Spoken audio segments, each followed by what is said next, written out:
This episode is sponsored in part by PTZ Optics. Why hire a camera operator when the control is in your hands? Visit ptzoptics.com for more information. And by NewTek, makers of the TriCaster TC1. Stun your viewers, not your accountant.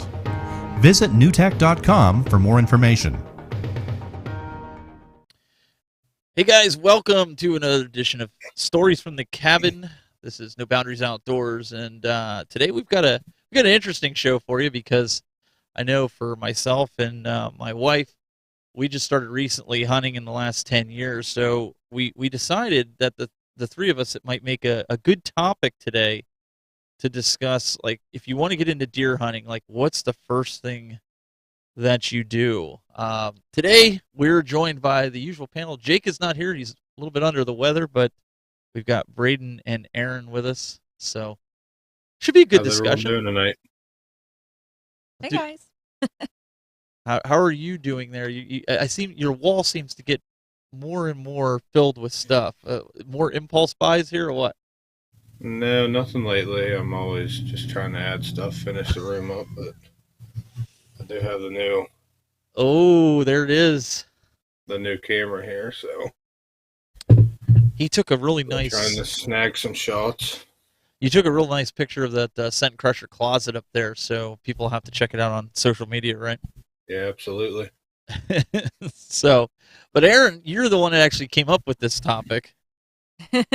Yes, I did. So if nobody likes it, you know who to blame. I'm just kidding.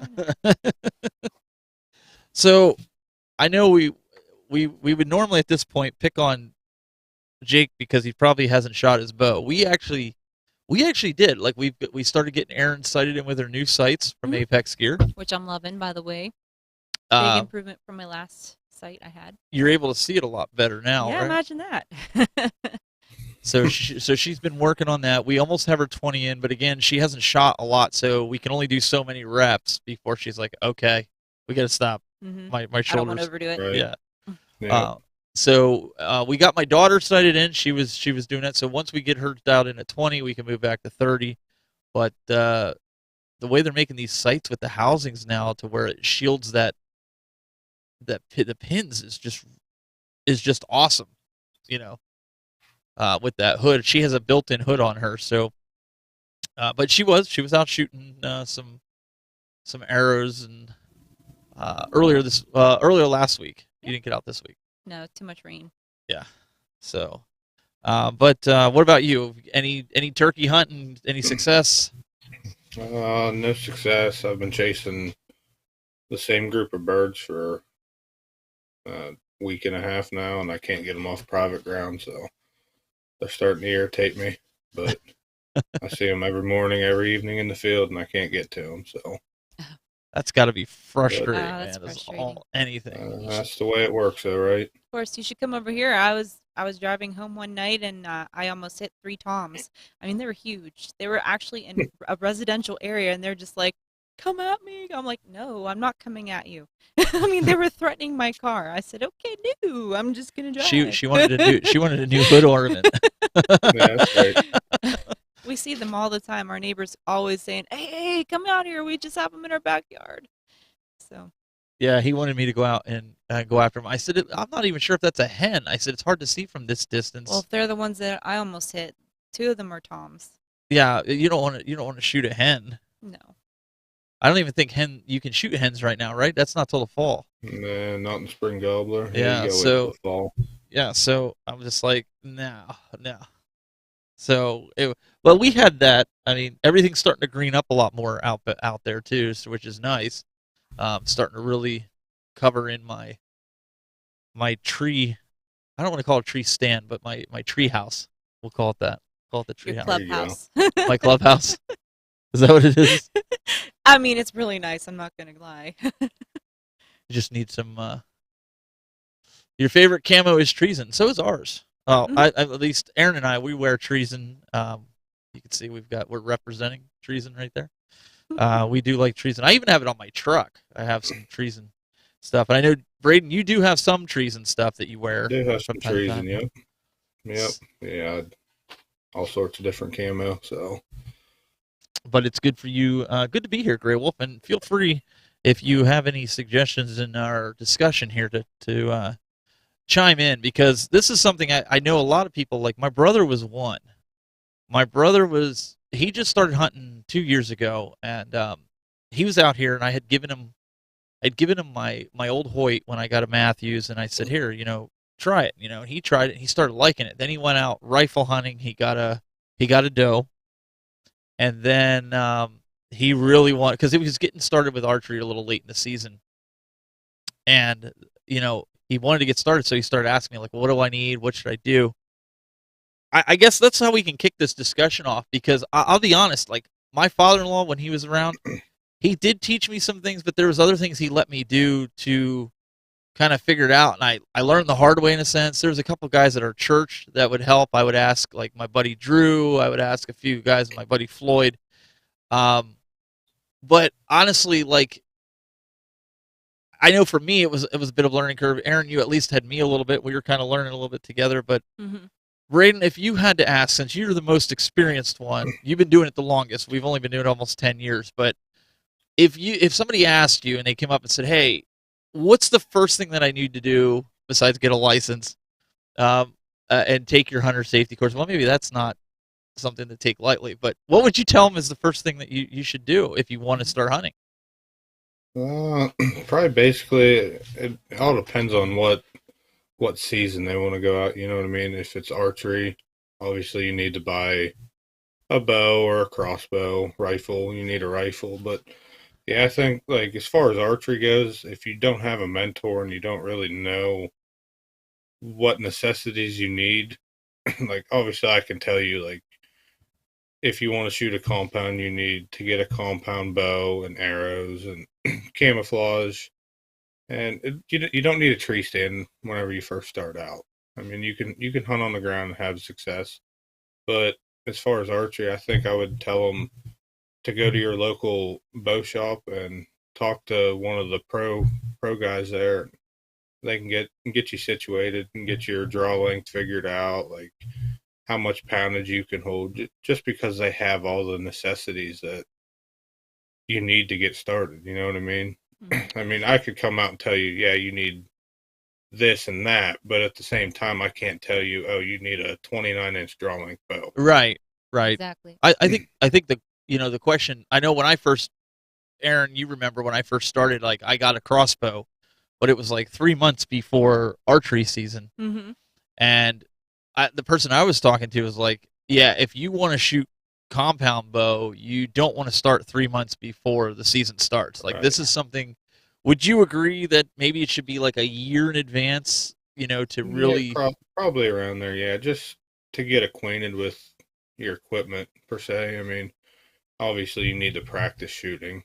There's people out there that they don't practice much and they go out, and not saying that it's a bad thing, but you're more prone to wounding an animal as if you practiced for a couple years before you went out and started, Yeah, I mean, that was one of the reasons last year I had confessed to everybody I didn't spend a lot of time practicing. There was a lot of things that got in the way of my time, and one of the things I shot at 20 yards. It was kind of dusk. I shot over the doe. I was holding a little high on purpose in case she was going to jump.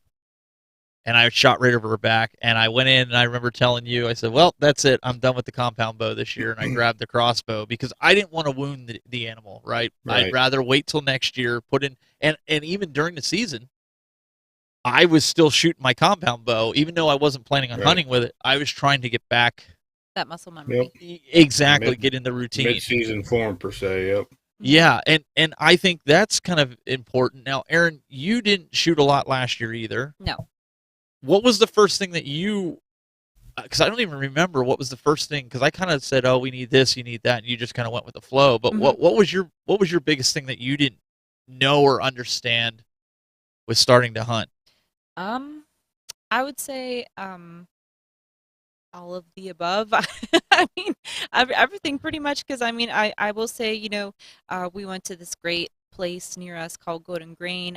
They're great family company. They were very helpful. I actually shot a longbow when I was 12, and I didn't do competitions or anything. I just shot it just to do it. But other than that, that's all I knew about archery. And I wanted to try archery. I didn't really want to do shotgun yet. So Steve and I went to Golden Grain. They got me all hooked up with everything, and I mean, it was I found out what sights I preferred. I found out what bow I preferred. I found out just I think it's one of those things you just got to do it and get started, and figure out what you like, what you don't like, because there's things like releases, for example. Like I like a certain release. My husband likes a different one, and that's okay. I mean, everyone's going to have their own preference. It's just kind of you live and learn kind of thing.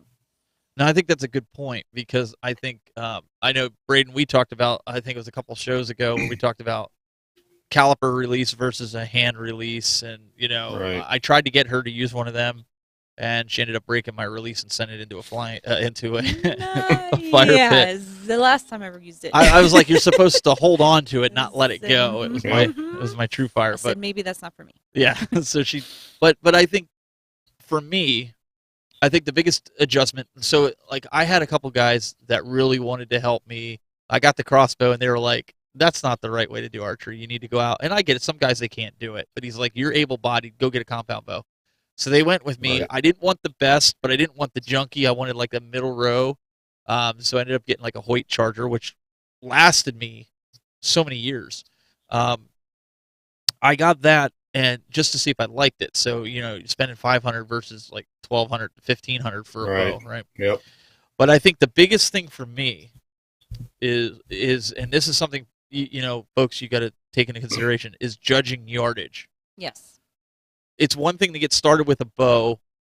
You're obviously pulling it back. Everybody wants to go the maximum weight, shoot 70 or 80 pounds or whatever it is. You don't have to do that, Nope. but judging yardage, because on the ground I can judge yardage pretty decent. When you get up in a tree, it's a different animal. Do you do a lot of that, or do you do more or less range finding? I mean, I use a rangefinder, but I mean, can you judge yardage pretty decently? So yeah, I mean, growing up, obviously the rangefinder wasn't a big thing back in the day. Whenever I first started, 12 years old, you know what I mean. But so basically, what I used to do, what my dad used to do for me, grandfather, we would find a tree that I was gonna sit in like the following day or something to hunt, and we would step off yardages, and we would actually put like ribbon around a tree, say 20 yards, 30 yards, 40 yards. So I sort of got the eye for it, always looking at that ribbon. Like I knew how far it is. So I'm pretty good at judging distance now, but no, I absolutely still do use my rangefinder, just because a rangefinder is going to be more accurate than the naked eye. But at Yeah. the same time, like whenever I'm hunting, like if there's a strip of trees, I'll range find one that's 20, 30, and 40. Yep. And then I sort of just eyeball a perimeter around. Like I don't spend 20 minutes range finding multiple things. I typically try to find 3 standout objects and then range them, and then I go from there. And then, like I said, I just do a perimeter around with my eyeballs, like a whole circle. And I'm pretty close, you know what I mean? You're never going to be 100% accurate just from the naked eye and judging, but Yeah. it keeps me pretty close. No, I would encourage anybody that's shooting archery to, while you're sitting there waiting for a deer to come out, look at some different areas where a deer could come through, and Absolutely. range find it while you're sitting there. So Mhm. if you're off a Yep. yard or two, it's not going to be detrimental. But if you're off 10 yards, that's the difference Yep. of an arrow sailing over or under. Exactly. I think And go ahead. I think a big thing is the more you practice in your yard shooting, Yes. at say 20, 25, 30, 40 yards, whatever yardage it is, the more you practice, the more your eyes, I'm not going to say adjust to that yardage, They get but it's acclimated to it. Yes. more of like a muscle memory for Yes. future preferences. Exactly. Yeah. I mean, I'm to the point now where I can go out anything under 30. I can be like, okay, that's 27, or that's 23, that's 25. Right. But again, this is after many years of doing that. So Mhm. if you're new, don't expect to just go out there, and it's a lot to learn. It's a lot to take in It because really is. we told the story about you where, you're sitting there where you're like, should I shoot? And they're like, yeah, you need to get up now, pull it back, and you're taking your time. And then by that time the deer, saw it. That's something you, as a deer, because archery, it's a close up sport, I guess you Mhm. will. You're shooting them. And Or- it happens fast. Like the deer Yeah. will come in and they'll get right at the right angle that you want to shoot, and it's like it's not going to stand there like a target and say okay, and then so you have time to say okay, okay, I see right there in between the shoulder blades. Okay, I'm gonna aim. No, you don't have that much time really to figure that out because the deer is going to stop. You're going to make your noise, whatever, and it's going to stop right there and freeze, and you have like a split second to make his choice. Okay, am I going to aim here? Am I going to, so you just got to think about that. You just got to, if it's muscle memory, it's just going to be like a natural thing. That, and I think too, is shot placement. Yes. If a deer's quartering towards you, away from Yep. you, Exactly. those are things that you got to take. And one of the things that we do, and we're in the process. We're going to start shooting here. I think it's the first week of June. Mm-hmm. We're doing weekly 3D leagues. So as you can see here, this is Aaron posted this the one year that we did this. This is something you definitely want to do. Now I don't know, Braden, do you get involved in any kind of? I know your busy season is the summer, but do you do any kind of summer leagues, winter leagues to just kind of keep so that repetition? Not in the past couple of years. Just like you said, I'm too busy, so I really don't have much time. But growing up, my dad, my whole family was big into that, so I was shooting 3D courses since I was 10 years old. You know what I mean? 10 to 17 years old. Yeah. That's what we did every weekend. So, but no, not as I got older and started to work and all that good stuff. I haven't really had much time. Now, there's a couple of 3D leagues down around me, but like I said, my time doesn't pan out for when it is. So. And that's how it's been for me for the last couple of years. But I purposed it this year that we both shoot. It's going to cost us $150 for the two of us, but the reward, the outcome will be worth it because then, when the season comes, we're going to be ready to go. We'll be in full mode come. I think it ends in the middle of August, so September we'll be just getting ready. Ohio season starts the end of September, so we'll be ready to go. But we're going to take a quick break. We're going to come back and we're going to talk some more about this. If you want to start hunting, what are some of the things that you need to think about? So what do you have to do? Stay with us. We'll be right back right after this. Apex Gear, known for their performance-driven archery sights and accessories, is pleased to introduce the new Covert Series archery sight. VersaPin technology allows shooters to change the pin color and pin size on demand in an instant. The compact and lightweight sight is equipped with stainless steel hardware, micro-adjustable windage and elevation, an ultra-smooth, easy one-hand adjustment knob for quick yardage changes, and a micro-push button light. The new Covert Series from Apex Gear. Confidence is key, and when bow hunting, confidence can be defined by one word: accuracy. Introducing the Thorn Expandable Broadhead. Its patented hidden blade technology guarantees field point accuracy, and the patented rip tip grabs at hide and flesh, ensuring deployment and beginning the process of devastation. Its stainless steel blades render up to a massive 2.2-inch cut. For confidence and accuracy, there is only one choice: Thorn Broadheads, the world's most accurate broadhead. Welcome back.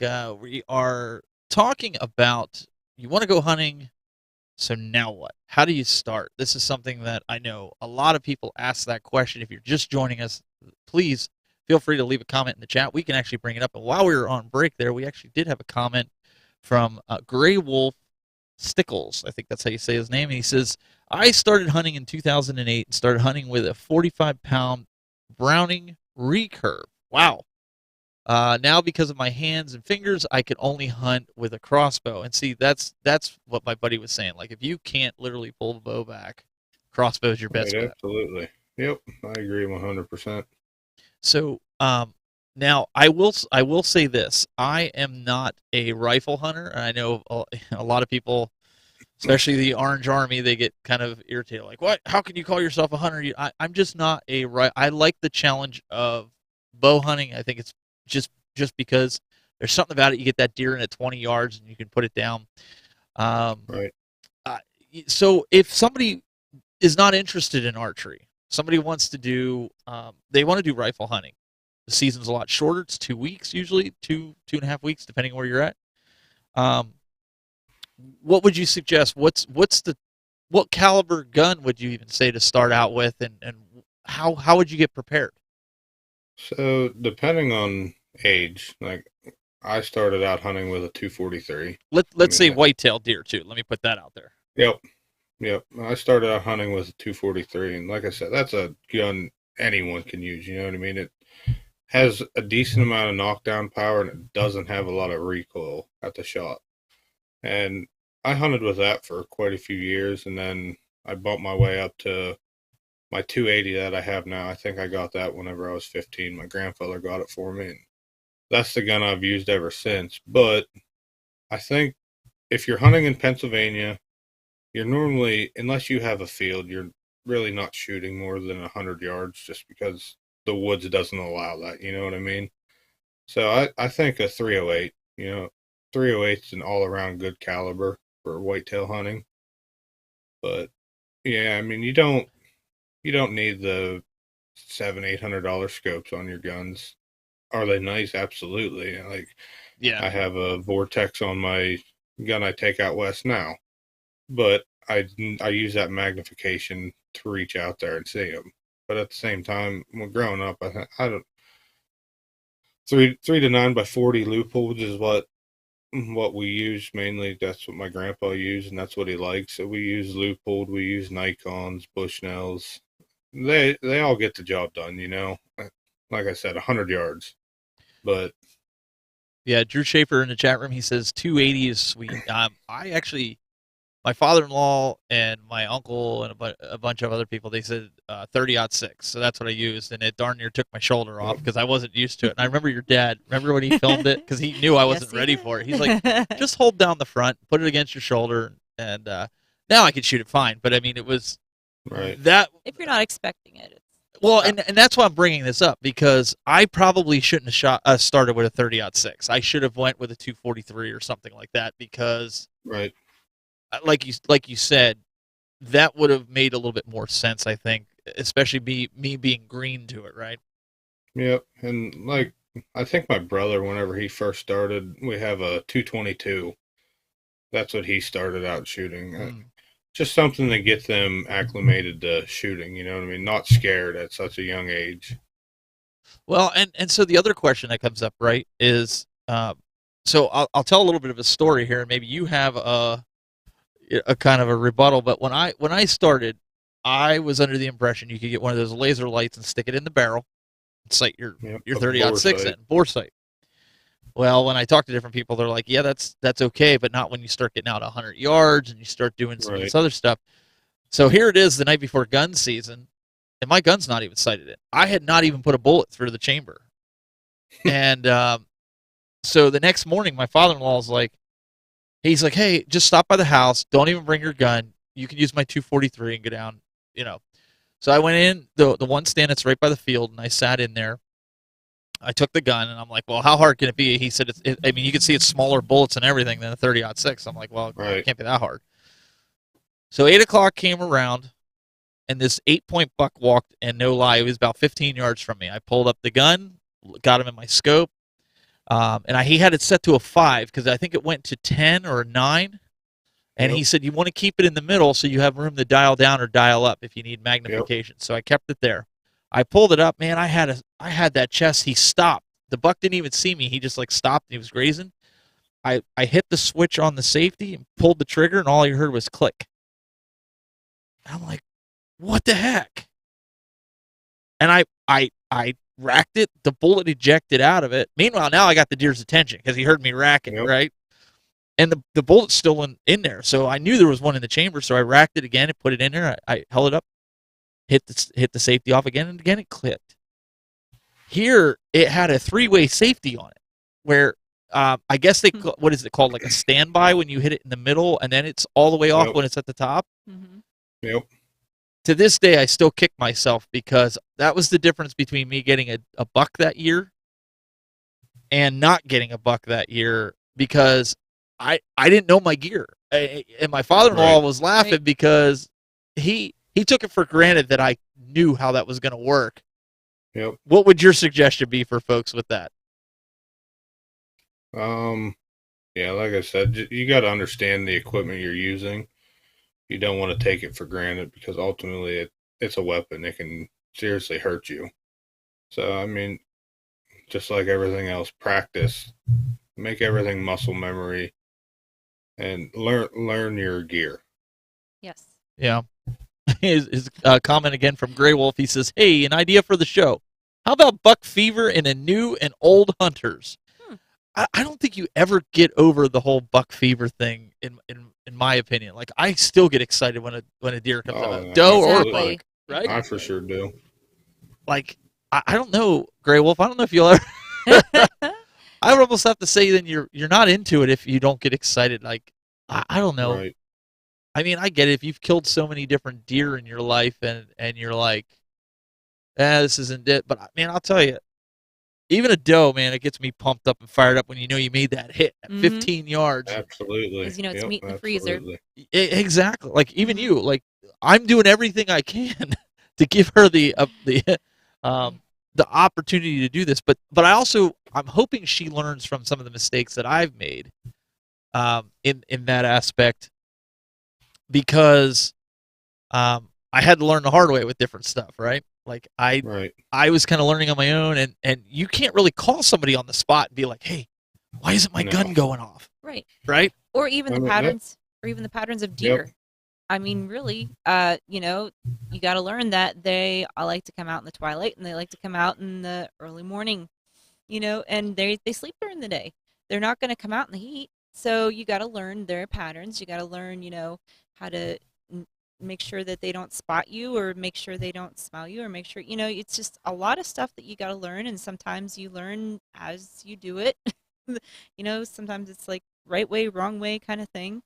And practice makes perfect is what they say. Perfect practice. makes Perfect practice. You're right. Yeah. Perfect practice makes perfect. So, That's one good thing about technology now. Though. I mean, you have YouTube. There's so many informational YouTubers out there now that if you are getting started, if you search something like how to pattern a deer or where should I hunt for early archery, there's a lot of informational hunters out there that go through the process and tell you what to look for and what not to look for. So technology in that aspect's a stellar thing for someone that would just be getting into hunting if they don't have someone to mentor them. and well, that's the big thing. Like, so you're you know, and I talked with my buddy Drew about this, and he says, you know, I've done this so long, it's like muscle memory. He says, I take it for granted that some guys don't know this stuff. Right. So that would be a guy shows up at your doorstep, Braden, shows up with a compound bow, says he's been shooting all year. He can shoot 20, 30. He's a little shaky at 40. So he's comfortable shooting a 20 or 30 yard deer. He's got, you know, he's familiar with a tree stand. He's got his harness and stuff, but he's never had a shot at a deer. He's never even had one come in close enough to shoot at.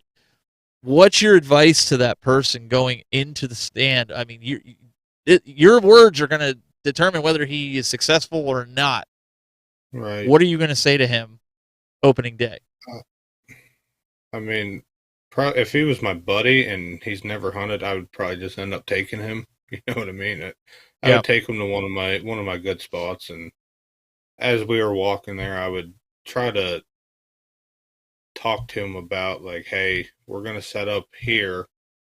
Keep your eye out to the east. That's where the deer normally corrugate from, or they normally like to feed through this way and whatnot. But yeah, I mean, it's hard to tell and to give you an answer right now until like it happens. You know what I mean? That's the way I look at it.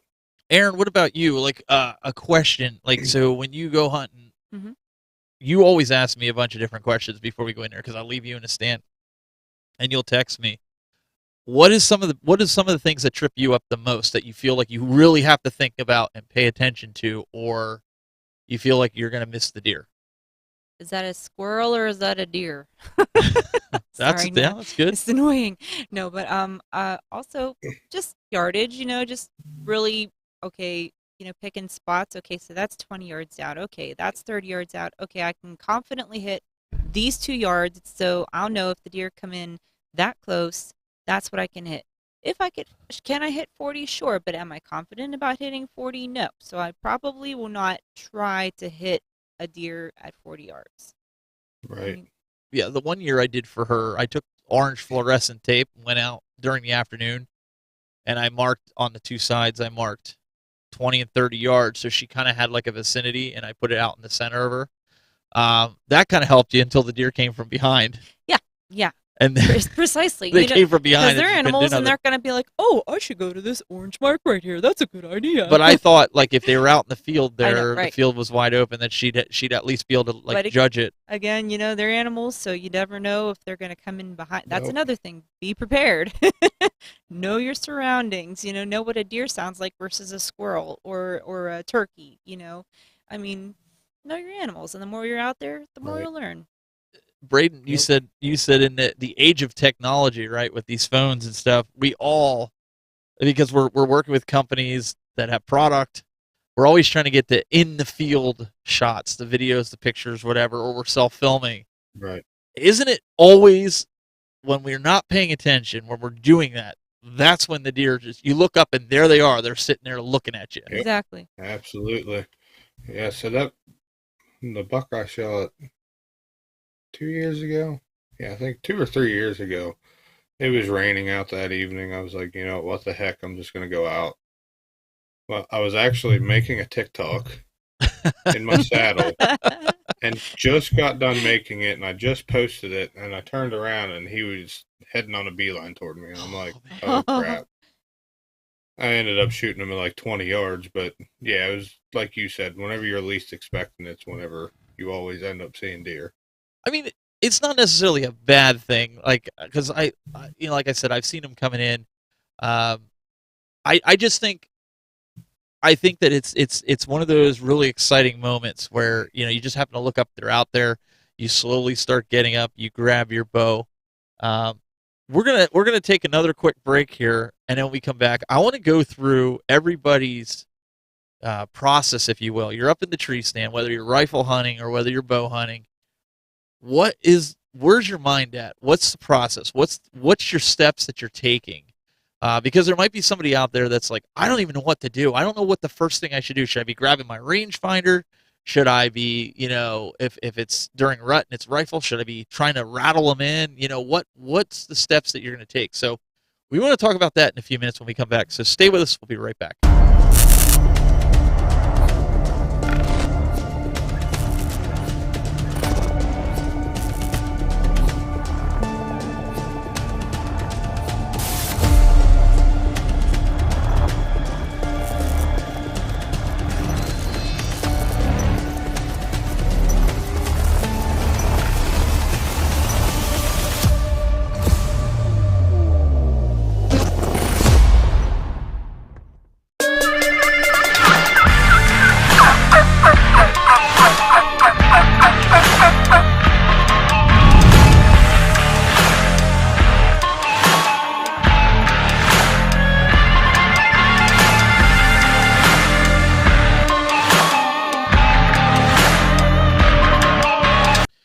And we are back. And if you're just joining us, we have been talking about things that you want to do when you go hunting. If you want to hunt and you're not sure what to do, what do I do? That's what we're talking about right now. Things that you can think about, be prepared for this upcoming season.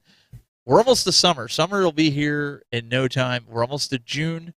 And then you got a few more months and it's going to be the fall. And I know it's, people are like, no. I know my wife's sitting here going, no. We want summer. But I'm already in fall preparation, getting plots together. We got some seed coming from Pure Whitetail, one of our newest sponsors. And they are, but after the 1st of June, we're going to get that. Want to get it planted around August to get that lush for October, and so I don't know about you, Braden, but I'm in full preseason prep mode, getting paths cut. And I'm ready for fall. Yeah, I'm ready to head back out to Montana. Yeah, so that's something, and before the break we were talking about, like, if you get into a tree stand what's the first thing that you're going to do? And we're going to go through a regimen. But Aaron, there is a question in here for you. I'm Yes, going to I pull it just up here saw if it. you want to read. If you want to read that. Okay. So it says, what type of camo would you recommend for women who want to start hunting? You know, us women need to have the best clothes for the season. And honestly, I wear Treason. The women, they have a great women's line, and they have like fun purples and pinks, but they're subtle, you know. So it's feminine looking, but it's also practical. So you know, I personally like them myself, and honestly, it's really hard to find clothing that are fitted for women because, you know, it's no offense, honey, but I mean, men's bodies are just different than women's. So, oh, my husband's pulling it up right now. So they have a great line, and honestly, I gotta say, they've yet to fail me. So, I would recommend that. If you don't like that, if you don't like their pattern, try looking somewhere else. I mean, I'm sure there's other places, but this is like I said, the Vixen line is what I like too. Yeah, that was the one you first said that it felt like because you got the cheap Walmart clothes I did. before, like, and there's nothing wrong with that. Well, And that's what you can afford. and There's it's nothing wrong with also that. it's also like I said earlier, it's also hard to find things that are fitted for women. But that was the problem that you had. You Right. always felt like you were pulling your pants up, or you had like Exactly. It this was either gap in the too back. big or too short here because I had to get like a shorter size in men's because, you know, my size wouldn't fit me in men's. Or the legs were too big, and you felt like you were Yes. tripping when you were walking. Exactly, it's a pain in the You butt. know, like they'd swap. Yeah, so she didn't Right. like it. Right. So the women's the Vixen line, I will say, it fits like a glove. It fits like it's supposed to, and it's lightweight. It's not going to weigh you down. Doesn't feel all bulky and awkward when you're climbing up into the tree stand, and it fits right. So there you go. Appreciate the comment. Keep them coming. And again, like, just for the disclaimer, we are partners with Treason, but that doesn't mean No, you know, that if we- doesn't mean anything. yeah, I mean, if we didn't like it, obviously we wouldn't Right. use it. So, for where we're at, the color pattern as well. I showed pictures in a previous have- episode. A lot of greens. We have a lot of pine trees, so it's, you know, they give you like a lighter green for the spring line, and then like it's more like browns and darker greens for like a fall line. But So that's a great question. great question. Braden, you're up in the tree. You just climbed up, and what's your regiment? The deer start coming in. You're starting to get one in range. What are the steps? What are some of the things that you do? What's the because you're saddle hunting now. I mean, I'm going to approach Yep. it from a tree stand because I haven't saddle hunted yet. But so Right. what are you doing? Yeah, What- that's fine. We can approach it from the tree stand. But so say I have a deer coming in and he's coming in range. First thing I'm gonna do, I'm gonna grab my bow and I'm gonna get ready. Just because of the more subtle movements, they're more likely to see you. But then my next step, I'm gonna have my hand on my release, hooked to my D loop on my string, and I'm gonna be premeditating where he's gonna go. And I'm gonna pick out an opening where I think fits best for me in the yardage range that I can shoot, and I'm gonna try to stop him at that exact moment. I'm gonna bat him or whistle or whatever you guys do to get the deer to stop. That's what I'm gonna do, and then I normally try to wait till their head's behind a tree or their head's hidden so I can draw back. That way they can't see me drawing. And then, like, I've been full draw on a deer for 5 minutes before just because it doesn't work out. But I'm going to wait till I get them to stop, and then I'm going to bring my pin from above its back and down. And once I rest it right behind the shoulder, then I'm easily going to squeeze the trigger. And hopefully I hit where my target was. See, I do similar things, and I know you do as well. But one thing, let's go back to the part where you said you bat them or you whistle at them. That was Right. something when I had a deer in rut. It was like my first year. I was and he was big. He was a bruiser. He was like 7 yards from me walking by. That was one thing I did not know. I didn't know that you could stop a deer. I didn't know that you needed to make a noise to stop them. Expound upon that, because I think there's a lot of new hunters out there, and it's okay to say it. I'm not going to be ashamed to say it. I didn't know you for you to stop a deer. I did not know that. Right. You can bay, you can whistle, you can yell at them. I think more than anything, it's just that subtle sound that they hear that gets them curious, so they stop in their tracks. You know what I mean? Yeah. I don't think they don't know what's going on, but at the same time, they're like, okay, this sounds a little off. Let me stop what I'm doing and check my surroundings. Yeah, that's a good point. So if you're new, that's definitely something you want to do. Aaron, there's a follow-up question here from Gray Wolf. Yep. If women need a good winter outfit for hunting, they can try the She Safari make. They said really good cold weather clothes, but otherwise, I only wear Treason. What was that one that I can't remember? Braden, do you remember the company that it almost looks like you're wearing a sleeping bag? We were part of the staff there for a while. I can't remember what the name of it was. You remember you have one of those? It looks like a not a Huggy, but one of those. Yeah. Do you remember what it was? She's looking it up because they actually make really good cold weather. It's on the tip of my tongue, and I know Floyd had it. Yeah, I can't think of it. Oh, darn it. I have one out there in my scent crusher closet. It almost looks like you're in a sleeping bag that has a coat attached to it. And you zipper it up, and she wore it one time, and she was just like, okay, I'm not taking this thing off. It was the most comfortable thing ever. I mean, I wouldn't recommend hunting in it. It's just nice for just... Well, it was nice for cold weather. It was. Oh, yeah. It was like in the 50s. In the 50s, she's freezing. So she wore that. No, don't take it the wrong way. You tell me I have pee for blood, so... Yeah, I'm just saying, like, that was a really nice... I can't think of the name. I have the hat and the shirt somewhere. I can't remember what it was, but... Arctic Shield. It wasn't Arctic Shield, but they were like Arctic Shield. No, it wasn't Arctic Shield. It, oh dang it, I can't remember. I mean, this was like, I want to say like 4 or 5 years ago. If I remember, I'll put it in the notes. If I remember, I can go up because I have a hat and a shirt, and I can go out and look at the tag on it, and I'll put it in the notes of the podcast and the video here. But either way, it was like $300 for this thing, and you loved it.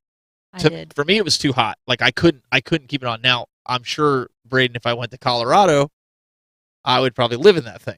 But absolutely. But it was for you. It was decent. Oh, Floyd must be watching. He just said IWOM. Yes. Yes. Thank you, Floyd. Thanks, Floyd. IWOM.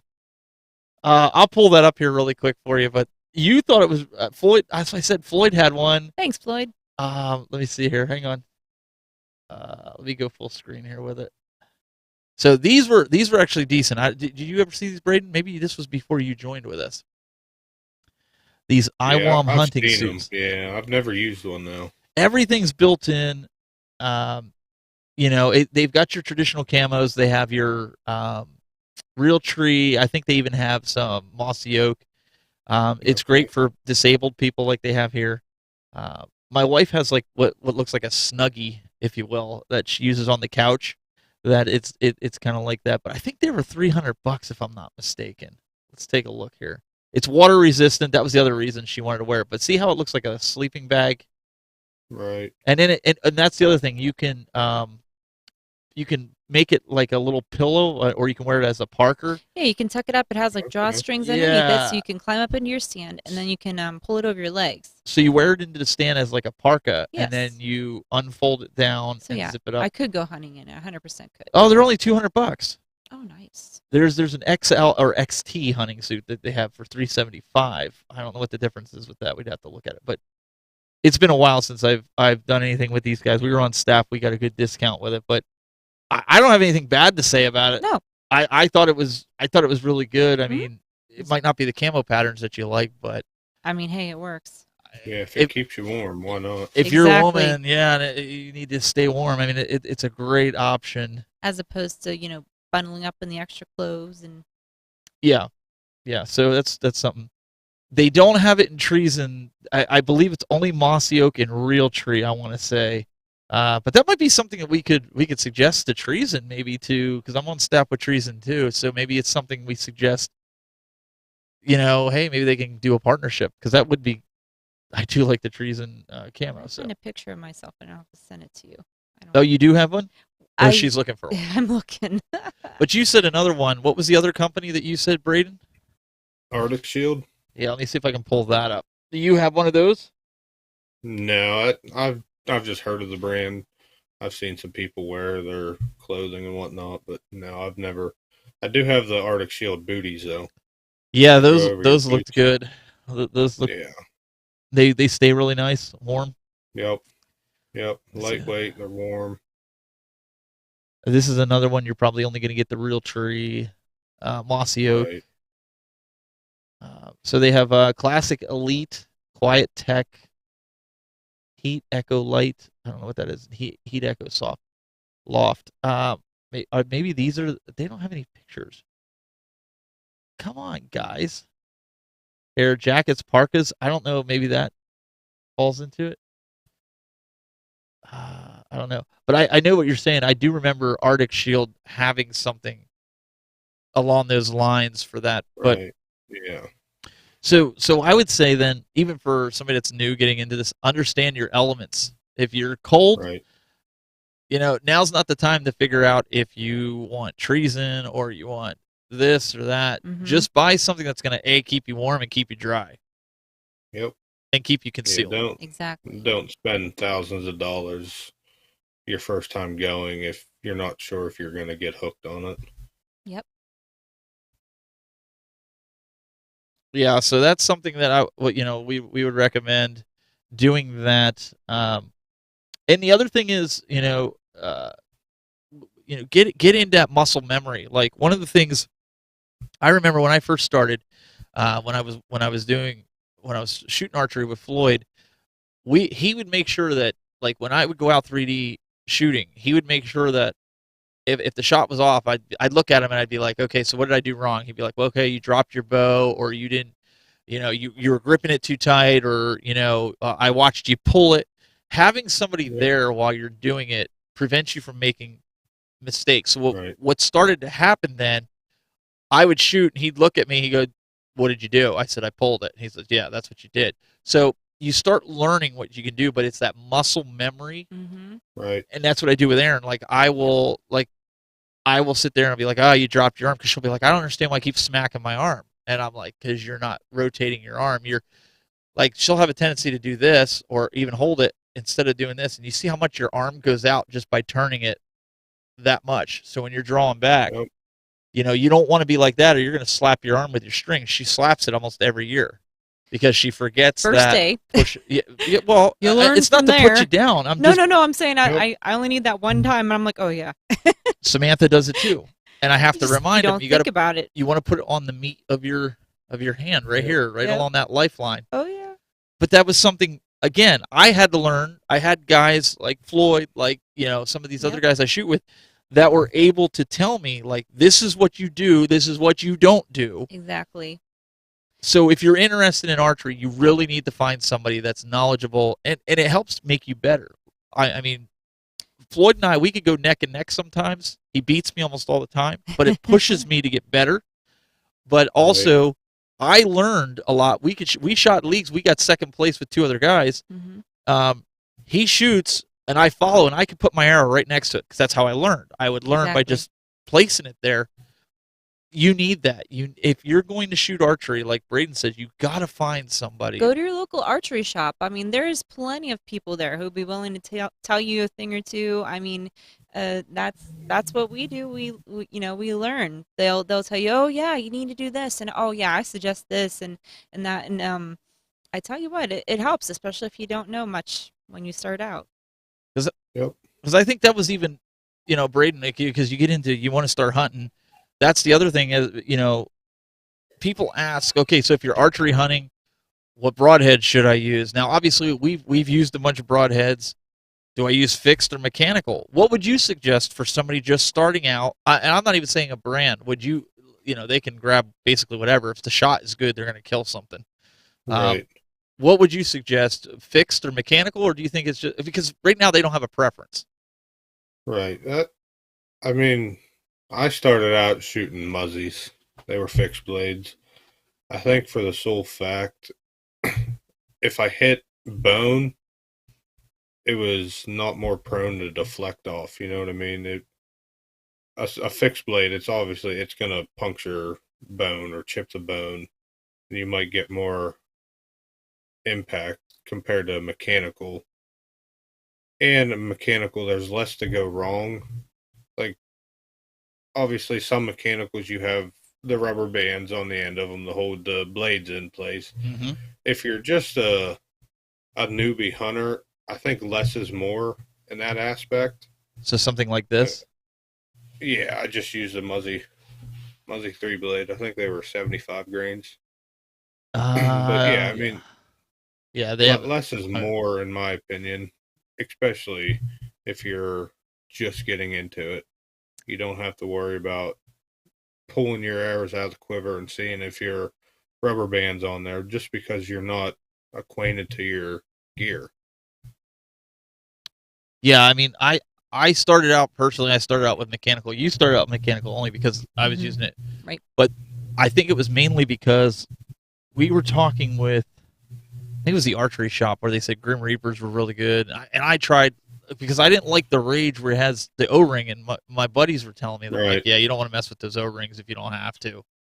But I do remember because Floyd used Muzzies and he liked them. So I went and bought Muzzies, but again, I didn't realize like you had to make the vanes line up with the blades, otherwise they spin awkward. I mean, there's so many things that, you know, kind of fall into play. You really need to go to an archery shop or a guns shop. Let them see your build. Meaning you. Absolutely. If you're like the scrawny guy like me, they're not going to give you a 30-06 and expect you're going to blow your shoulder out. Here in Ohio, we can't use that. We have to use shotguns. That's why she was mentioning that earlier. But we don't shotgun hunt. We just do all bow. All bow. And Gray Wolf says, I agree with you. I was blessed to have a husband that has been hunting since he was 10, so he showed me everything I need to know. So that there is ideal. I didn't grow up hunting. I grew up fishing. Braden, you grew up hunting and fishing. Yep. And you grew up shooting recurve, you shot longbow, you shot, but your dad hunted. Mm-hmm. Your grandpa hunted. Yep. All your uncles, your great-grandpa hunted, or your grandpa hunted. Mm-hmm. So, I mean, both of your grandpas hunted. So you at least had that. I was learning on the fly with everything and trying to pull whatever I could from everybody. But they can't help you when you're in the middle of the woods. And so that's why you thought this would be a really good segment. Yeah, a show to do that, because you could get yourself all worked up if you're sitting there and you're even tracking. I mean, we could get into a show on that. Well, tracking a deer. Also, there's nothing like an adrenaline rush to really screw up your brain when you're up there and you see this deer coming and you're like, oh my gosh, what do I do? Like, you're either going to panic. It's like that fight or flight instinct, you know? So you see him coming and all of a sudden all your training just goes bye-bye, you know? And you're like, oh, that's when your muscle memory comes in, because you're going to need, okay, if you automatically are used to you do the same thing every single time, it's not going to matter whether your heart is beating 1,000 miles a minute right now because you see this deer coming into the scene, you know, your adrenaline's pumping, you're like, yes, and you're ready to go. And, you know, so if your muscles remember what to do, your brain is just going to have to just figure out the rest. I think maybe that's what we're going to do next week.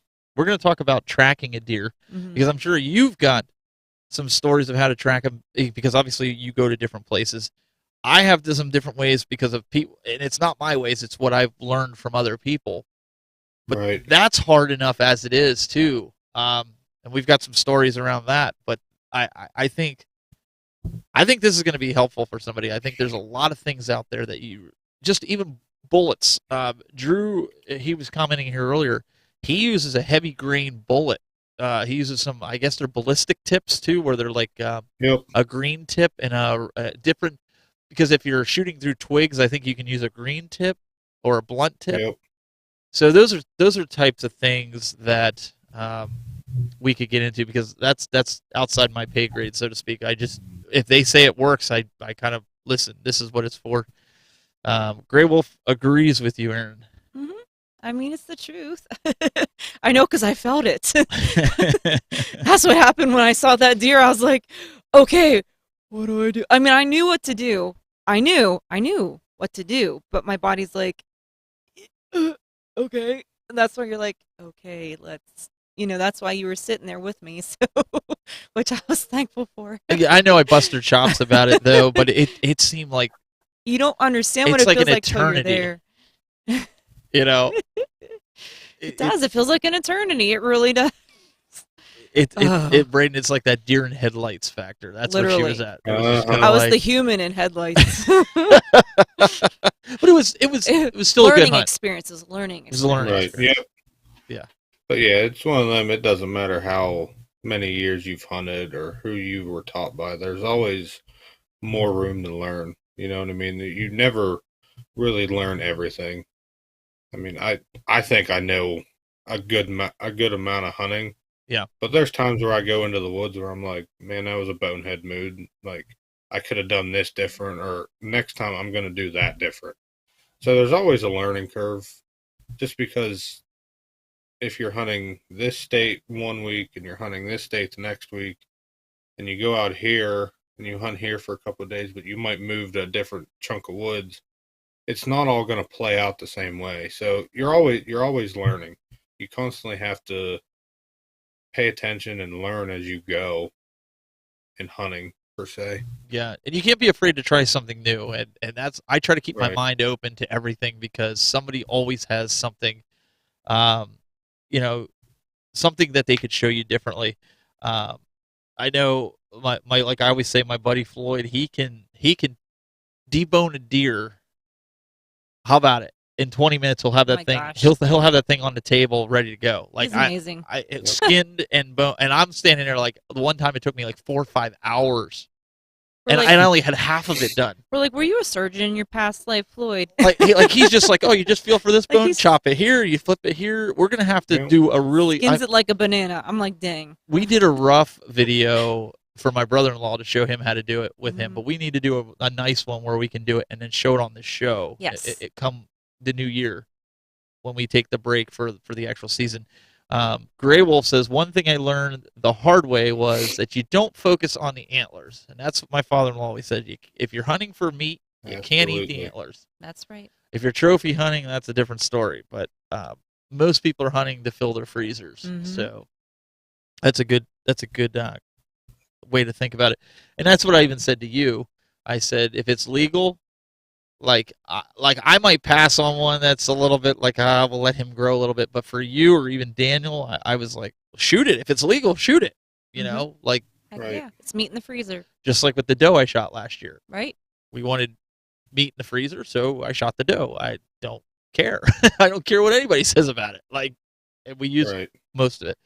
I think you're the same. You'll go trophy hunting in certain areas, but then there's other areas where like I got to get meat in the freezer, or I want meat in the freezer. Yeah, so if I want meat, I typically just try to shoot a doe. But I'm starting to get more picky as I get older with my bucks. Just I've shot my fair share of bucks, so I'm trying to let them get bigger. That way, maybe the genes will carry around the area. Then there's more and more bigger bucks around. But yeah, I mean, there's been instances where I let one walk, and then I look at it 20 minutes later, it's still out in the field feeding or something. I'm like, I don't know why I just let him walk, but I did. So it's one of them, I got to live with it. Like out in Ohio there a couple years ago, it was probably right around 140-inch 10-point. And I watched him for hours, and he came in, and he came, I'm going to say 20 yards from me. Stood there broadside for like 10 minutes. I told myself whenever he was walking down, I said, I'm not going to shoot him. So I stuck with my gut, didn't end up shooting him. And I ended up shooting, it was a mid 140s a couple days later. So I shot one a little bit bigger, but at the same time, it takes a lot of patience and nerves to let one pass of that nature. You know what I mean? Just ultimately, that's a nice buck, and it's one of them, might be a once in a lifetime buck for you, as it is for me. But at the same time, I'm like, all right, I'm gonna let him walk. I know there's bigger around, so that's what I'm gonna do. Do you know what would have happened if I was there with a rifle? click, That's exactly what would have happened. You would It unalive it would have him. went like this. click. Yep. Click, click. There wouldn't have been no questions asked. No, hey, wait a second. No, it would have been click. Not with my gun, because I know how my gun works. But yeah, if I was using a 243, probably would have been click, click, click. There wouldn't have been an explosion. On that note, guys, we're gonna wrap this up. But we do want to. I'm gonna work with some of the companies here that you see some of these products that we show, like Apex Gear, Thorn broadheads. We use Thorn broadheads. We're gonna see about if we can give some of those away. We're gonna see if we can get some of them and give it to you guys, the viewers. So if you haven't subscribed and you're in iTunes, if you're an iTunes person and you don't get to watch this live, go to iTunes, subscribe to the podcast. You can also watch us every Thursday at 7 p.m. here on YouTube, on our Facebook channel, as well as the website. No Boundaries Outdoors. Braden, he'll post stuff on the No Boundaries page. I'll post it. So we always got content flowing on the Facebook page. You can also follow him on Instagram.com/Braden07, and on TikTok it's Bray _Bray 77. 077. Yep. So you guys can follow him on TikTok. He's always posting hunting related videos and well, I guess product testing that you're doing. Yep. And then my wife as well. You can follow her Instagram.com/Keystone Huntress, and she just has to get a little bit more active on that. I will. Yeah, I know, social media. You can also find her on Facebook. Just look her name up if you want to friend her on Facebook as well. NoBoundariesOutdoors.com is the place to go. Again, we're just regular people hunting and fishing and enjoying the outdoors. We're not professional. We're not experts in the field, and we just wanted to do a show that real people could enjoy and give feedback and be able to come and listen and see if they can pick up some things, or maybe we can learn from you and enjoy the outdoors of something we wanted to do to enjoy this. So we hope you enjoyed this, and we will see you next week. Hopefully Jake is back, but we'll have to see if his bow is in the same spot. So we moved it from the back to the floor. So I'll be interested to see if it's still there. We're going to have to ask him when he's back next week. We'll see you guys next week. Have a great week.